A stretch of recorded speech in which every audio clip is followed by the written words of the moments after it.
Now, the problem that you would get that would be similar to this would just give you the upper curve and lower curve. Then they would say what the axis of revolution is.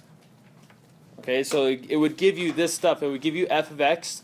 It would give you g of x. And then it would tell you the axis of revolution. Our axis of revolution right now is negative 2.5.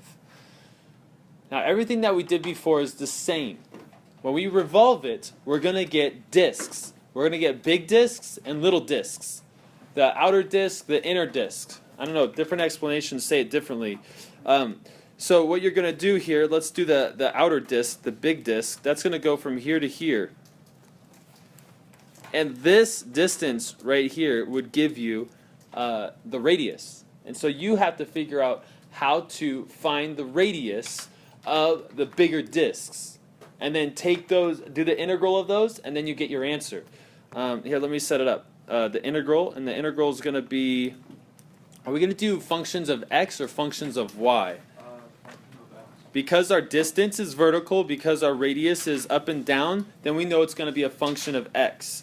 If it goes out from the y-axis, then we know it's a function of y. Okay, so our boundaries for the x are a, which is negative 2, and b, which is 3. It goes from negative 2 to 3, and I know that because the numbers are right there as well. To find the area of a circle, we have to go pi r squared. I'm going to put parentheses for my r and square it because I haven't found the r yet. Now, how do I find the radius of the big disks? To find the radius of the big disks, we need to find the distance all the way to there. Now, this is kind of weird right now because before we were able to take the top curve and just add like a constant term to it, but we can't do that here because of this curviness right here. So if we want to find a distance between two numbers, do you guys remember what you do to find the distance between two numbers? You subtract them. If you had 8 and 14, what's the distance between those? Well, 14 minus 8 is 6, so you know the distance is 6. So what we need to do is we need to subtract all the f of x's from the g of x's to find the distance between those two numbers right there. Oops, I'm sorry, I messed that up. Not between, we don't want to find just the distance between this one and this one. We want to find the distance between this one and this one. Okay, so what was this curve? What is that curve? It's a constant function. Yes, this line right here is y equals negative 2.5 because that's our axis of revolution. Alright, so in order to find the distance between those, I have to subtract the curve, the upper curve from the lower curve. So we have to go, oh man, I'm going to need more space right here. Let's space this out a little bit. This is going to be 1 over 10 x squared plus 2 minus, and our lower curve is negative 2.5.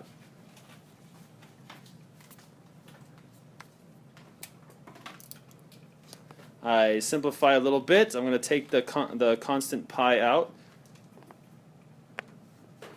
And I'm going to still have 1 over 10 x squared, but this is going to be plus 4.5. And I'm squaring it because it's the radius. That's how you find the area of a circle. And that is going to give me the total area, the total volume, which is all the areas of the disks added up. Let's look at the revolution really quick. Let's see how nasty this guy looks. I'll put that back in a second. Okay, when I revolve it, this is what it looks like. Now, you see the disks right there. You see the disk? Okay, right now it has a hole in it, and we haven't considered that hole. Right now, all we did was we found the area of this circle without this hole. And then we took the area of that circle and we added them all together. So we took all of these and added them together. But you guys see that hole in there? That hole is not there yet. We haven't taken that hole out. So how does that relate to this? So we just found the volume of this solid without the hole inside. So we need to find the volume of the hole inside. So those are the smaller disks. So we just found, well, I already said that. This is the volume of the solid if it was all of this. If it was all shaded in, and I rotated it, I revolved it around negative 2.5, this would give me the volume of that shape. But now we need to take out this stuff right here. So we're going to subtract. So what is that going to look like? There's our subtraction. Let's write out what that volume would be. That volume has the little discs. I mean, let's draw a disc right here. Oh, that's a horrible circle. Okay. Okay, no, that's still not good. One more time. All right, that's a decent circle. So we're looking at this circle right here, and it's I'm trying to do a 3D shot. This is our radius, right?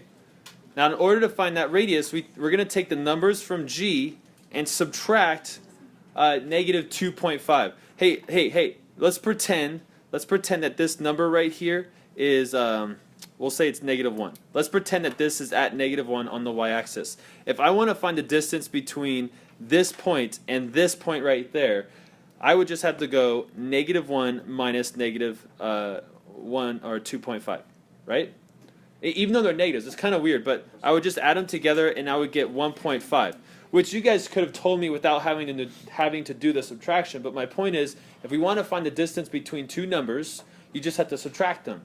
Same thing with curves. If we want to find the distance between two curves, you just have to subtract them. So I'm going to subtract the two curves.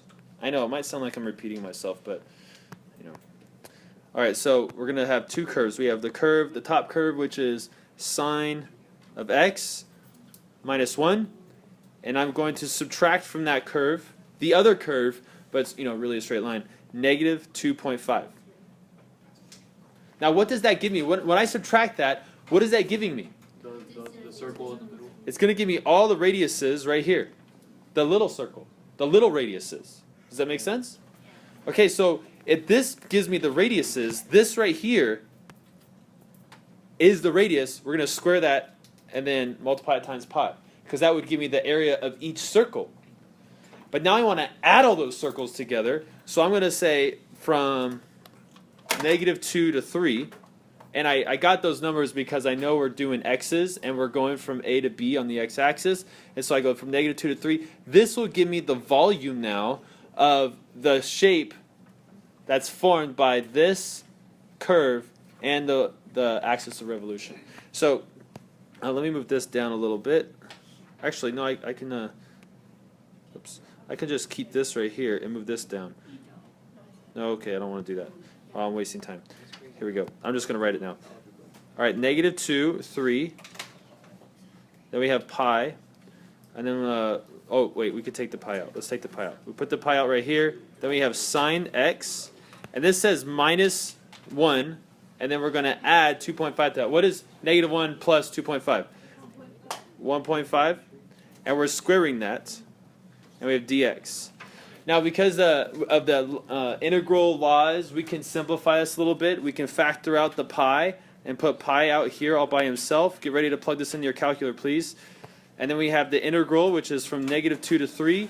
And then we have 1 over 10 x to the second power plus 4.5. And we're going to square that. And then we're going to take away from that the other radius squared, which is sine x plus 1.5.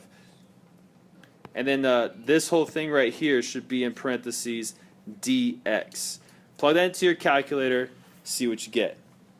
After you plug it in, guys, your answer should be this. There it is. Do you see it? 3.3.382. Now, it should be exactly that. If you did not get that, you plugged something in wrong. Like if you got 345, that's what a lot of people got in my other class. You plug something in wrong. Make sure you check your parentheses. Okay, the parentheses have to be there. Look at my parentheses. I have the times pi, obviously. Don't forget that guy. I normally throw him on at the end, anyways. And then you have your integral. That wouldn't be hard. But you see this parenthesis, this outer parenthesis, that has to be there. You have to throw in a lot more parentheses inside because you have to square all of this, subtract squared all of this. Can you create your own formula to do this stuff? Yes. Okay. I will not tell it to you. All right. If you can figure it out, do it. Otherwise, I think it's way more important that you understand it. Understand how we get what we get, because that's going to take you farther than memorizing formulas.